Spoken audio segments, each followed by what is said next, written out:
at the beginning of every single season, there is so much anticipation for every player and every club going around, and there's definitely some players that experience the pressure and the height of expectation a lot more than others.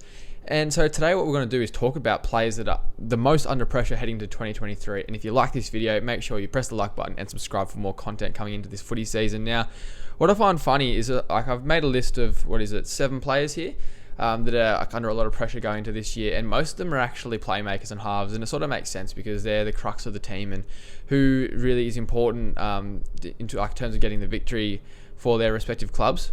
And also they're the guys that get paid the most, and with those big price tags comes a lot of weight and expectation too. So we get straight into it. Basically, the first guy is someone who's changed positions and is under the pump from a lot of players because he's also the highest paid player in the competition, whether you believe that or not, and that's Kalyn Ponga. I think he's under a lot of pressure for this upcoming season, and it's probably given the fact that for those 2 reasons that I said, he's changed position and he's also the highest paid player in the club, so he needs to play as like he is earning that money. So in terms of he needs to play like a $1.4 million player this year and keep fit. And it's hard because of concussions and stuff and you can't really control that. But I think Kalyn Ponga this year really, we've seen him perform in Origin time and time again. We've seen what he did in 2018, nearly won the Dally M. So he has that player in him. Hopefully having Jackson Hastings there and also Lockie Miller, it takes the pressure away from him in attack because you've got a couple other weapons there and that sort of thing. Hopefully the blokes around him can play well. Realistically, he needs the Knights 4-pack to stand up as well. But I think Kalyn Ponga, I reckon he's in for a big year. I don't know if he's going to play 6 for the whole year because I think the Knights might struggle.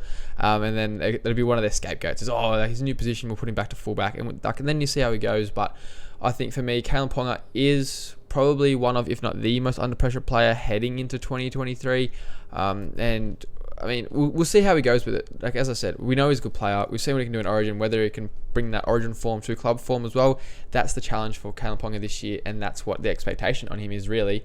So move on to the second player, and this is probably our first halfback of the video. And this is a guy that is under a lot of pressure because he's pretty much the best player and the only player who tries on his team. That's Ben Hunt. So I think he's under pressure for different reasons to Kalyn Ponga. He's under pressure because if he plays well, the Dragons play well. If he doesn't, the Dragons don't.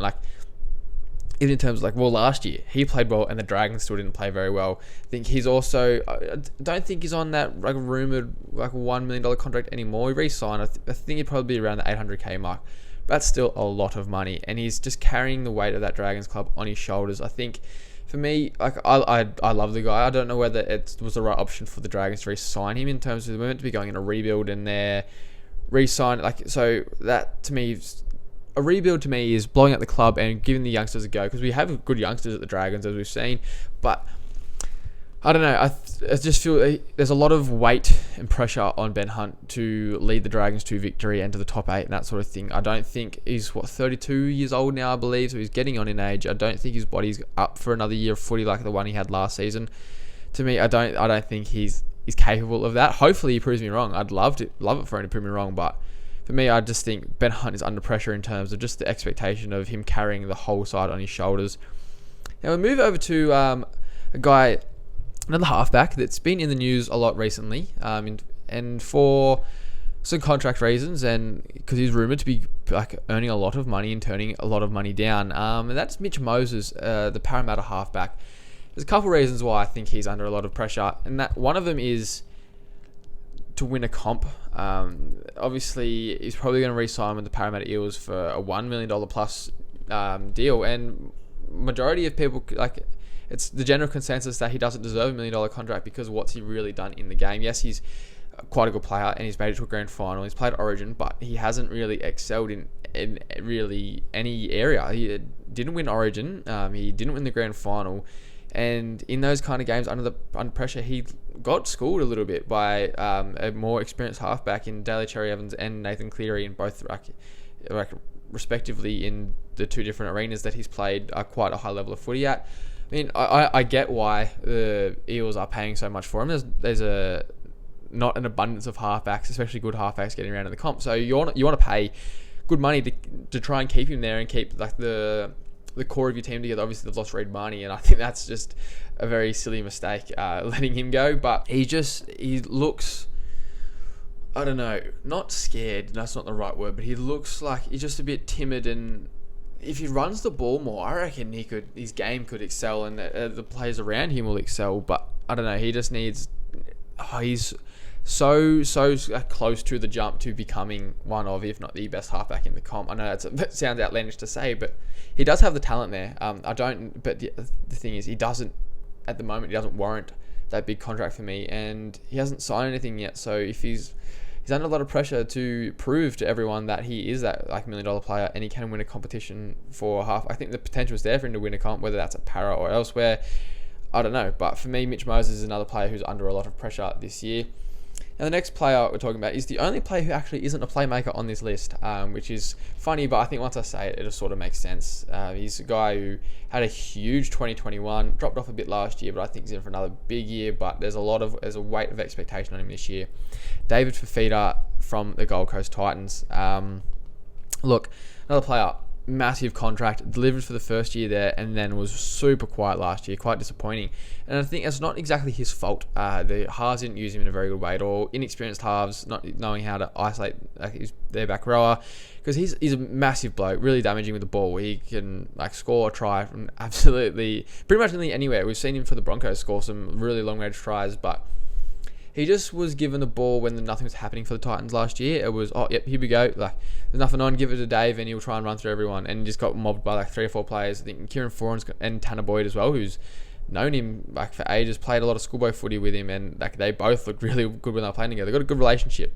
So I think having those two together to really play on Fifita's strengths is going to help him a lot, but he's under a lot of pressure because he's still asking for a lot of money. I know the Dragons and the Raiders are interested, and now the Broncos are supposedly interested in his signature, as well as the Titans re-signing him, but I don't think it's going to be anywhere near the 900k I believe he's on. I think he's just under a lot of, because that's the thing, as I said at the start, in the intro, the price tag determines the level of expectation that the fans want to see from you, and I get why, because if for the Dragons, if they were paying 900k a year and he came out and wasn't doing much, scored 5 or 6 tries in a year, well, what's it doing? Especially after what he did for the Broncos and the first year of the Titans. But yeah, I think there's a lot of expectation and pressure on him to see if he can get back into that Queensland side, and if he can live up to the expectation of his price tag, because he needs to do that again, because he can't really have one good year on that money. I think he needs to, for his career and for his reputation as well, I think he needs to have a big year.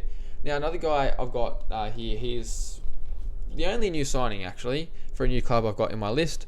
And I think that's probably one of the biggest weights of expectation for him, why he's under a lot of pressure, and I think he's on a fair, decent bit of money. That's because of the position he plays as well. But I think Rhys Walsh at the Brisbane Broncos is under a lot of pressure.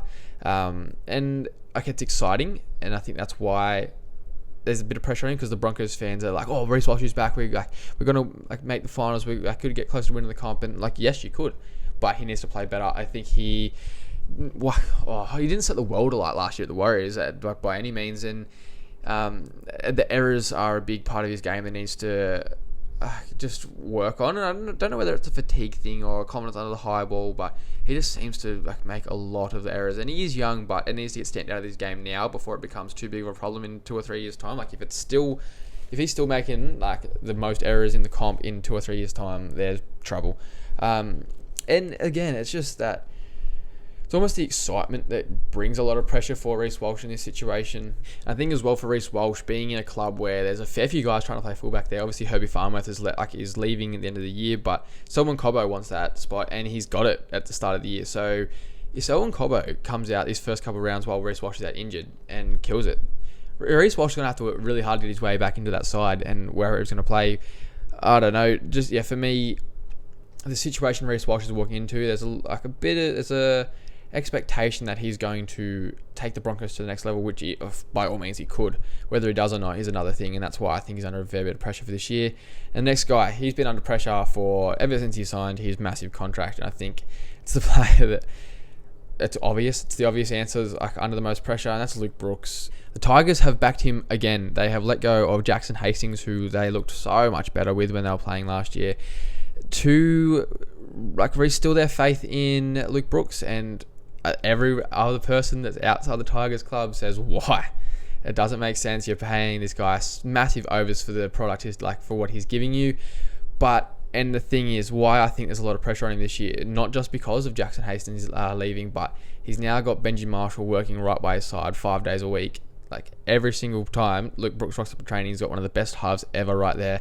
And if Benji and Tim Sheens can't get him going, then no one can. I think this is a make or break year for Luke Brooks' career in general. I think if he doesn't perform at all, because whenever his contract's up, I think he's getting shipped over to Super League, even if those clubs will even take him. He could be one of those players that goes straight from starting halfback in a NRL side to bush footy. That's the level that he's at now in his career.